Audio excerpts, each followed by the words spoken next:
Bien-aimés dans le Seigneur, nous vous saluons tous dans le nom précieux de Jésus. Dans cette nouvelle émission de l'heure de vérité, une émission que vous aimez fidèlement suivre sur YouTube, sur Facebook et sur tous les réseaux sociaux disponibles. Soyez bénis en cette journée car la Bible dit « Voici encore un jour que l'Éternel a fait ». Et si vous croyez que cette journée a été faite pour que vous viviez, pour que vous ayez ce souffle de vie accordé par Dieu, alors bénéficiez de toutes les bénédictions liées à cette journée. Et en cette belle journée spéciale, nous avons choisi de vous apporter une bonne nouvelle venant de la part d'un serviteur de Dieu qui est vraiment béni et qui va nous bénir au travers de cette émission. La Bible déclare en disant que béni soit le pas de celui qui apporte la bonne nouvelle de Jésus. Aujourd'hui, nous avons un invité spécial et je n'aimerais pas vous présenter mon invité, j'aimerais lui laisser le temps afin que lui-même puisse se présenter pour que tous les enfants de Dieu puissent le connaître. Bonsoir, pasteur. Bonsoir, maman Janine. Comment allez-vous? Je vais bien par la grâce de Dieu. Amen. Papa, tu as une émission pour la première fois, je dirais.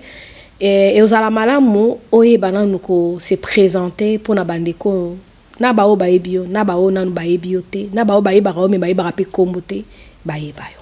Merci beaucoup vraiment maman, vraiment nazav ma d'abord ya ko esengo d'abord ya ko zala na émission na bino, pe na oza penza ko honorer bino lisusu pe na ko pesa bino ba merci mina ndebo pesinga possibilité ya ko poussa na penza lisusu liboso na bino à travers ces moments. Nazav ma pasteur Jean-Jacques Mwanga du Espírito Santo.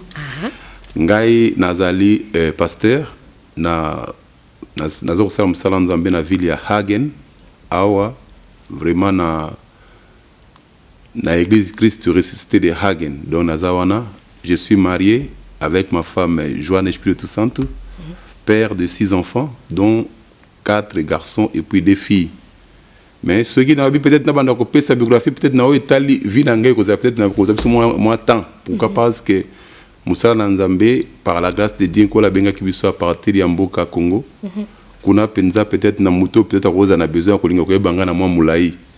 Donc na banda ki na ko evene ka ezala ka bana mike na kat na Mboka Kinshasa na église catholique Saint-Joseph. Mais na yeko longwa na Saint-Joseph na yeko kota na église protestante oza na CBFZ oza na Lisala kuna nde penza epai nazala ki baptisé pa ya pasteur qui edi kiamambo kolongwa nanga kuna na yeko kota na campus pour Christ na yeko longwa na campus pour Christ pour esengela na sala voyage au na Mboka ya Angola bongo nde na Mboka Angola nde na yeko evre na église de Christ vous appelle depuis kokoma nanga na Mboka ya Angola depuis 91 ti na kolongwa nanga na année 2001 nde na longwa ki pena na Mboka Angola pona ko yakat na Mboka o Allemagne puis depuis 2000 nde nazala ki consacré pasteur na niveau ya Angola par l'apôtre Vosidi Bamenga bongo tangu na ye na kat na Mboka o Allemagne na bandai ko travailler na pasteur Célestin na église ya Zigen na bandai kuna ti na ndenge na yaki kolongwa tangu tolongwe to ke na Mboka Agende place to yako banda musala ya Christ ressuscité de Hagen na Mboka ya Hagen. Donc en bref biographie on a ko pesa donc yangwana naza donc pasteur na ministère pe nazo sala musala na Mboka ya Hagen na église de Christ ressuscité. Merci beaucoup pasteur parce que là tozomona quand même que vous avez un début et aussi vous avez un parcours na Nzambe ya monde des amalam. Amen. Nous voulons partager un thème aujourd'hui, l'histoire d'une femme qui a marqué son époque dans la Bible. Moi, si on a Atikala, une femme de qualité, une femme avec beaucoup d'impact, une femme qui a marqué vraiment, n'est-ce pas, cette époque. Et puis à côté même, la généalogie à Christ. On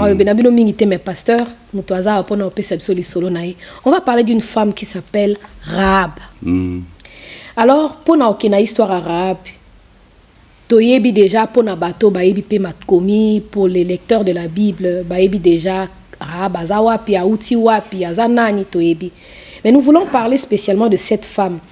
Tolinto loba, qui est ou qui était cette femme qu'on appelle Rahab dans la Bible? Papa, est-ce que koyib sabiso na moi quelque temps moi si au Rahab azala ki penza nani? Ya na lolenge penza, merci d'abord na question maman o tuningai eza penza mutuna malam pona kolinga koyeba moi si o balobeli mingi kati na makomi na Nzambe na tina na kombo ya Rahab. Rahab azalaki mwasi oyo ndenge tobengaka na komona penza mwasi azalaki lokola mwasi ya ndumba. Mwasi ya ndumba nde oyo penza azalaki Rahab. Mais soki tobi tokota na mozindo na kanisi mama na ebandeli ya mutuna na yo awa kati na oyo esika maman omekaye kopesa nga lisusu ya koloba nanga kitango totale sous généalogie sous ya yesu zomona sous Rahab ngo sous sous na kati. Donc tokoloba penza mingi peut-être pona tina na Rahab oyo yo talisi biso mais na komona penza soki otali mutu tuni mutu mama Rahab azalaki nani akobanda liboso na koyebi soki Rahab azalaki une femme prostituée na kati na mboka ya Jéricho oyo nde atrouvaki grâce et pas en Nzambe. Donc mais on nous parle dans la Bible, l'histoire wana, cette femme a fait preuve d'une foi extraordinaire. Koyeba ko cacher batu oyo bayaki pona ko explorer mboka wana. Baza lokwa batu ya mboka na ote. Yo mtu fala ozala loyal na mboka na oke kotsa lokwa banguna. Mais cette femme elle est comptée parmi les femmes de la foi. Pourquoi en fait? Dia na kotala penza mwasi ya Rahab lolenge mama mutuna nozali penza ya sengope ya kitoko. Toza ko sosolisabi tozo sosolana kati na makomi ke Rahab azalaki mwasi moko spécial.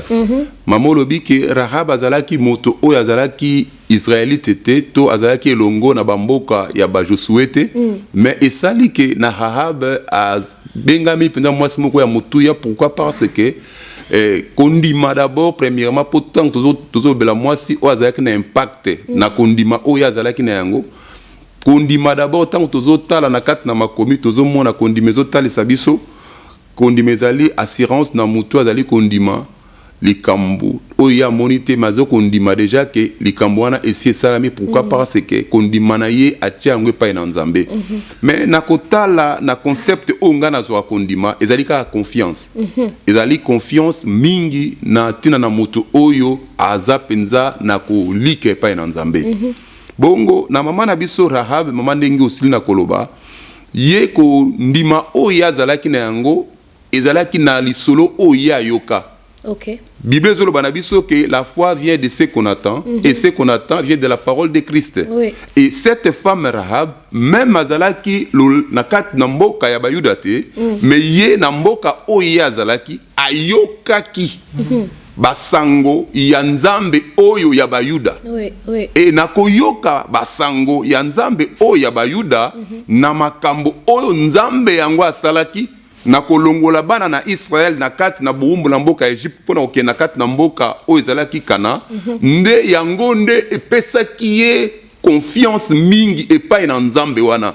Bien sûr bango bazalaki pe na babinzambi nzambe na bango bazalaki kobondela mais ya monaki ke même ba Égyptien bazalaki pe na babinzambi nzambe na bango oyo ya ba Israélite nda monaki azalaki nzambe oyo azalaki nzambe na nguya na ba makambo oyo asalaki oyo ya yokaki pe a confirmaki ke makambo ezali penza vrai o Nzambe wana ya Israël asalaki.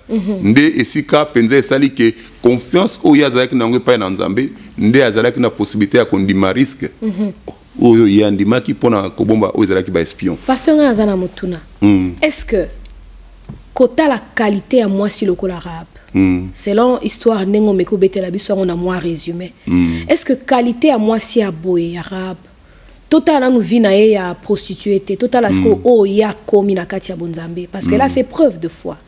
Alors est-ce que moi si aboye qualité à moi si aboye le l'église na biso na église na yo pasteur est-ce que ça na bato baza na qualité pour ne pas dire seulement la femme to lo ba l'épouse hein to lo ba l'épouse quand on parle de l'épouse donc on parle de vous et de moi. Alors est-ce que na qualité à moi si le kola Rahab na kati église lelo corps du Christ est-ce que toko kutali sous qualité wana? Bon ba qualité wana eza ba qualité moko presque rare. Ndenge mama uti koloba awa opesi biso Rahab mwasi oyo azalaki mwasi ya mutuya.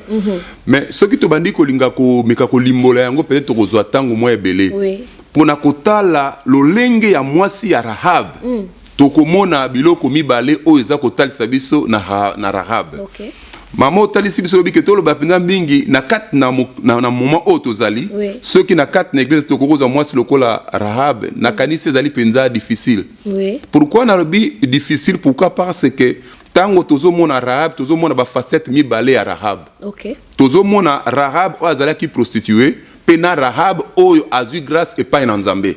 Rahab o azalaki prostituée to ko comparer yango lokola moto oyo azali nanu na kati na vie na ye ya kibo normal moto oyo azo ma vie na ye nanu aye epai na Kristo te nde oyo tozoko mona nature ya Rahab liboso parce que ezana il faut tant totala makomi na Nzambe ndenge ezoko expliquer Bible s'interprétera par elle-même donc Bible ezako linga ko limbola biso ke exemple ya Rahab ezotalisa biso ke ezoko monisa biso ma lolenge ya mangomba mibale bato oyo bazalaki na Nzambe te kasi bazalaki kopesa na bango na okende ko adorer banzambe oyo zeli ba binzambi nzambi banzambo bazali lokola nzambe na bomo ite mais Rahab a fait biso preuve ko talisa ke malgré na nature onga na zalaki na yango mais j'ai confiance na oyo aza likolo ya banzambe nyonso pe azana makoki ya kobongisa vi na ngai malamu parce que yende soki ye asimbi ngai soki ye abengi ngai soki atirenga vers ye ekozala na motu ya mingi ebele na batu tango oyo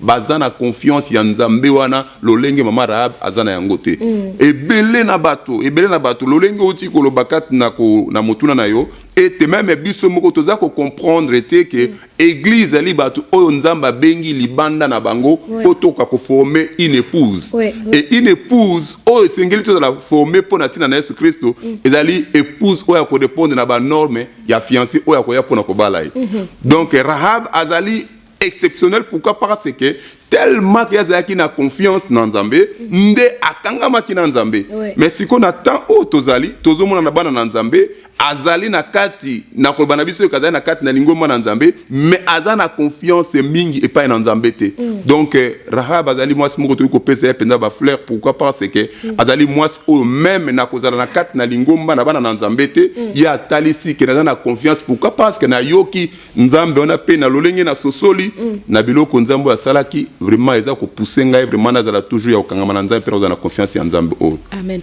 pasteur Otolo Beloko moko qui est très très important au lobby que cette femme Rahab a qui information moko ayeba ki azwa ki connaissance par rapport à Nzambe oyo azwa ki connaissance alors par rapport ya connaissance oyo azwa ki sur ces dieux et puis atia ki confiance nae mais de nos jours vous êtes pasteur tous au monde combien vous nous prêchez la parole bozo pesa batu ba information alors ezo sa nini pourquoi en fait information à Nezokomate parce que cette Rahab elle était prostituée une personne de mauvaise vie aki na vie moya malamte lelo pe tota pe na batu o bazo ya pe na église ba pe na ba vie pe malamte mais est-ce que message bozo teya information Nezokoma to Ezokomate merci mama jani pona motuna oyo lobi vraiment oyo yako koyeba soki message tozali ko pesa na kati na bana na Nzambe eza ko koma to ezali ko koma vraiment comme tel te vraiment oyo lobi toza ko mona na bato mususu message ezali ko koma mais na bato mususu message ezali ko koma te to ko remarquer ngo na ndenge nini mama to ko remarquer ngo na lolenge mibale okomona mutu ayena kati na lingomba et tango pasteur asali kamoka mabe mutu wana azongisima Okay. Pourquoi parce que atiki na ekoya na kati na ndako na Nzambe pourquoi parce que donc ye ayaki na lingomba parce que peut-être pour ayaki peut-être pour na admirer peut-être des pasteurs wana azali ou bien peut-être ndenge ayaki na église pour na kosambela pour na tina na pasteur donc ya ela Nzambe c'est ce qui fait yango wana vraiment mandenge mutuna ndenge tikoloba parce que yango ezo sala ke maloba otuzo kote ya bana na Nzambe eza kozwa penza esika kati na bomo ya mote parce que mutu azo comprendre que je ne suis pas venu ici pour na koyoka pasteur mais na ye awa pona kutana na Nzambe enfin que Nzamba sala quelque chose pour na tina na bomo ina ngai yango ndeza na mutu ya mingi parce que bato mingi bayeba kike toyaka na église pour na tina na kokutana na Yesu Kristo parce que yende mutu abengaki biso tozala or ba vida na ko mener pour to sala Yesu Masia mutu akozala kaka na kovandisa makati na maloba na Nzambe et maloba na Nzambe tango yo vandisa na kati maloba na Nzambe okozala na posa ya kolinga koyeba plus davantage maloba na Nzambe ezoloba nini pongana za la penza mutu o na koli kati na makambo na Nzambe. Sikoyo papa leçon nini quelle est vraiment la leçon que nous puissions tirer de cette histoire de cette femme Rahab par rapport à l'église ou par rapport à l'épouse, surtout en ces temps de la fin? Quelle est la leçon à tirer? Wana mwenza mama motuya mingi na motuna mama osili na kotuna penza leçon o esengeli na biso to kakozwa kati na mama na biso Rahab na oya sina kopesa biso esengeli to la batu oyo to vandisami à travers maloba na nzambe. Liloba na nzambe oto yokaki, liloba na nzambe nde ebongo la biso, liloba na nzambe nde za la mwinda, ce qui totaye na mukanda ya psaume 119 verset 105 kuna, Bible zotale sa biso ke liloba na nzambe nde yango zali mwinda. Liloba na nzambe nde za lokola oyo za lokola do liloba oyo kotambusa biso kati na bomo na biso yango nde ekosunga biso pe poto kotambola na lolenge ya malamu.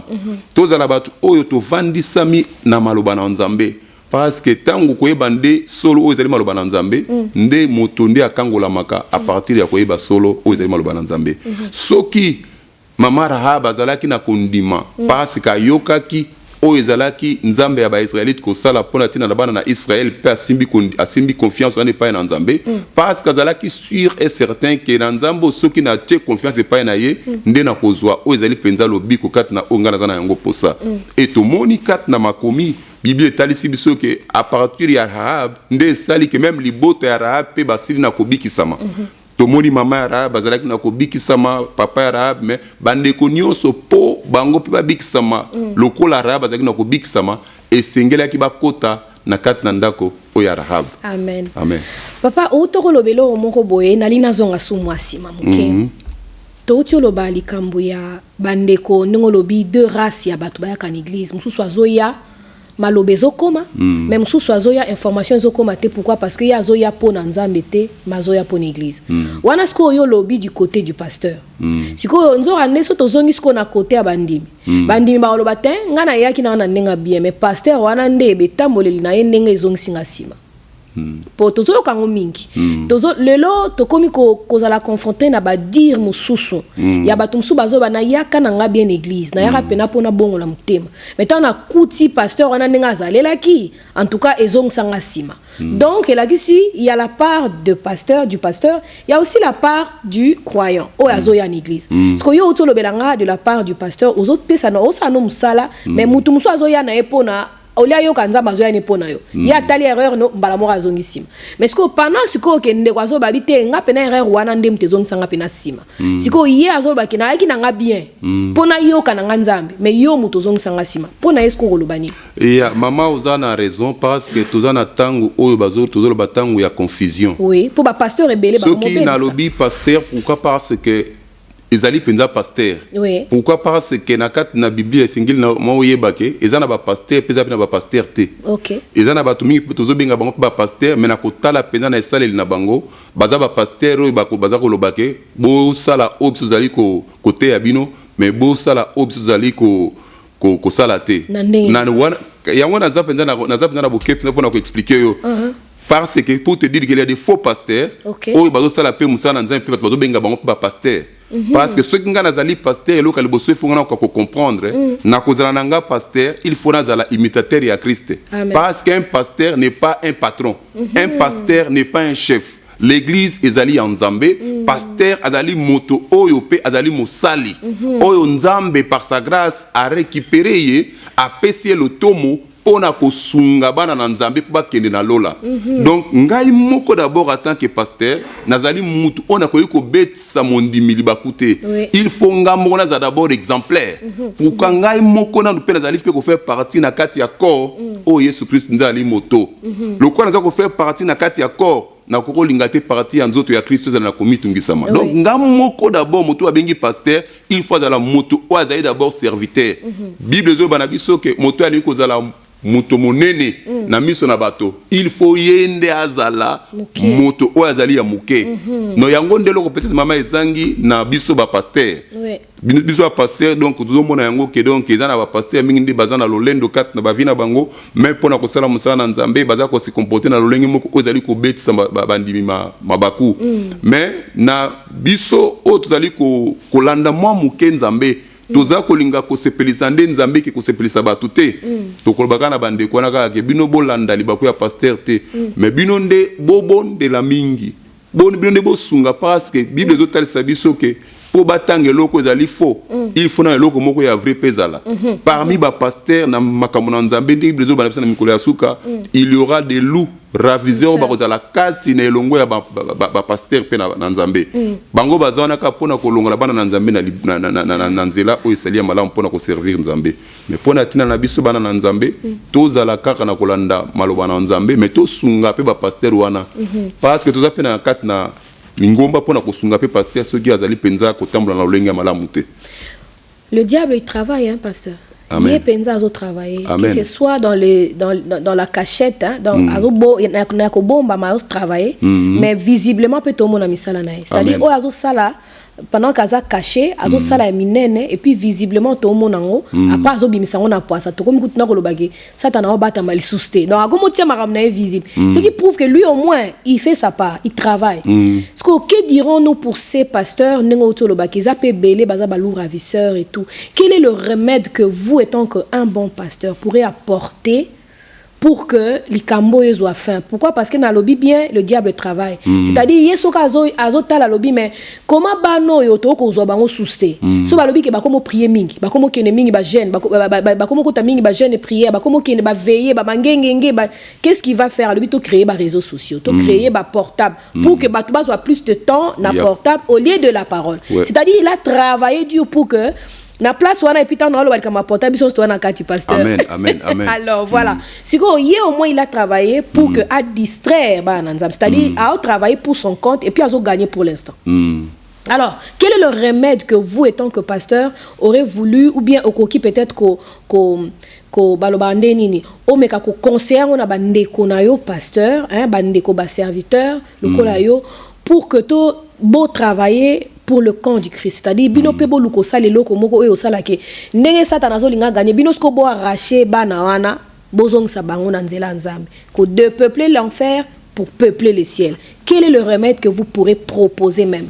Remède autre ko proposer ezalika ko senga na basale na nzambe o peut-être bazongi sima bazonga na makolo ya oyo abenga kibango parce que musala tozo sala ezali musala na bisote il faut to linga to zonga na maboko ya oyo angola ki biso na kati na musala na epoto sala tina na to sala musala wana oza penda na kotala ete ngai na sali musala na nzambe mais na lolenge oyo nzambe alingite na mizongi si na maboko na nzambe po nzambe kwa kosunga ngai po na yeba objectif nini oyo nkola bengela ngai po na ko sala musala na ye toza mana tout intérêt ya koyeba ke un jour to ko rendre compte ya musala o nkola bengela biso poto sala et bongo so to ko rendre compte pa na nzambe bongo tina nini ngana ko sala musala na nzambe na lolenge o isingeli ya malamu te donc to ka ko mizongisa na kibomoto na biso to mitana na lolenge tozali pe to tala siko relation na biso na nzambe sika nini oyo to betisi bana na nzambe libaku et na yango na kotala esika o to betisi bana na nzambe libaku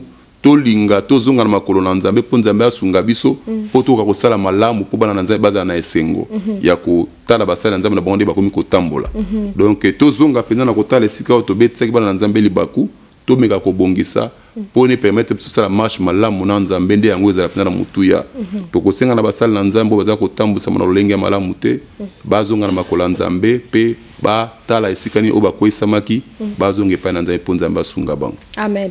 J'espère que le pasteur a été clair pour vous. Tolobi lisolo ya Rahab. Tolobi combien cette femme, elle a été une femme makomé lobi à mauvaise vie, une femme prostituée, mais qui a pris une bonne décision, c'est lui de recevoir l'information et information wana et kopé ça est foi wana est sauvé ka est monté et na famille na mobimba.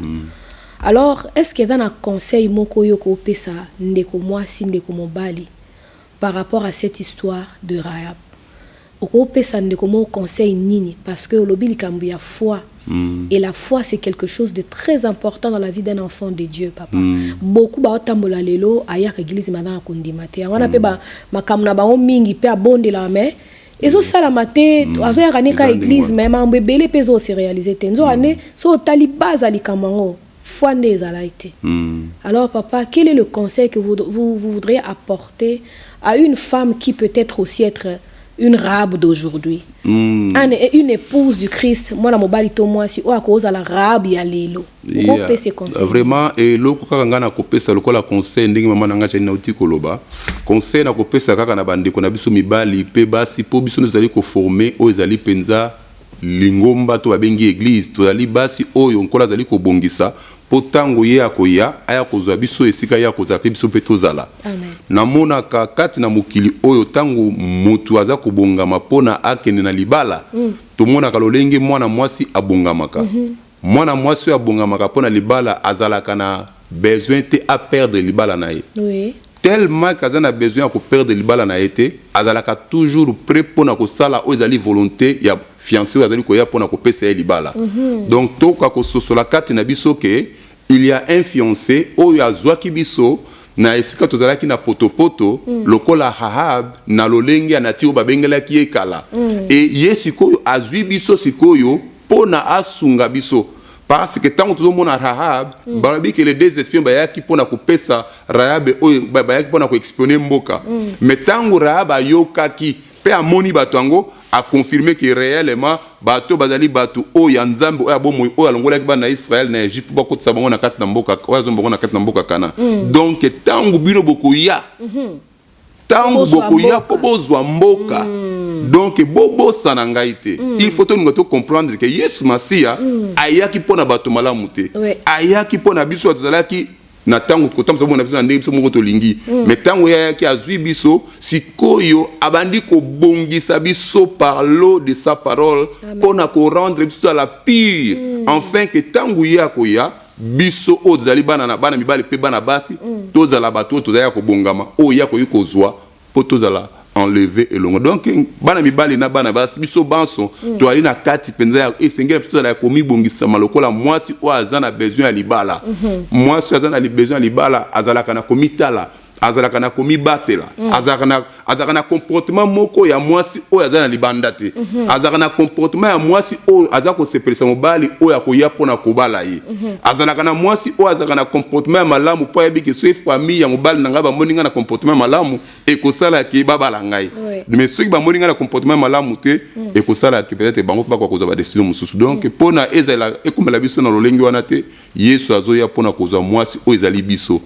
Donc tous à la base o tous ali penza ya ko bongama parce que kozala na pasi na Yesu Kristo soki aye était parti moko ya nzoto na Kristo o ezali yona ngai tous ali penza ya kosala ke nzoto ya Kristo la malamu te et kozala malamu penza comme tête parce que mobali ali bala kolinga koza mwasi azali na défaut te akolinga koza mwasi o ye moko bongisi parce que ye moko ndazo préparer biso à travers le lobanaye o ezali penza mai o ezo sukula biso pour la peto to la penza bato tozali penza bibezo ke nkutu musika ko lobake po tozala irréprochable. Amen.